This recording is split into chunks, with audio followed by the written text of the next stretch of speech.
اپنے قائد پاکستان کے عظیم popular leader Imran Khan کی کال پر گھروں سے نکلو، احتجاج کے لیے اسلام آباد پہنچو، ڈی چوک پر۔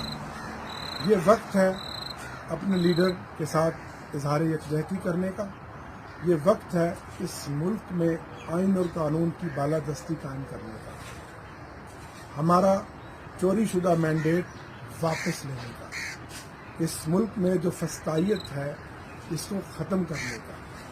تو آپ نکلیں گھروں سے اور 24 تاریخ کو ایک بڑی تعداد میں اسلام آباد میں اکٹھے ہو کر یہ ثابت کریں اس مینڈیٹ چوری شدہ حکومت کے سامنے، اس فارم 47 کی حکومت کے سامنے کہ عمران خان ہی پاکستان کا مستقبل ہے، عمران خان ہی اس قوم کی آواز ہے، عمران خان ہی آج پاکستان کا سب سے بڑا لیڈر ہے۔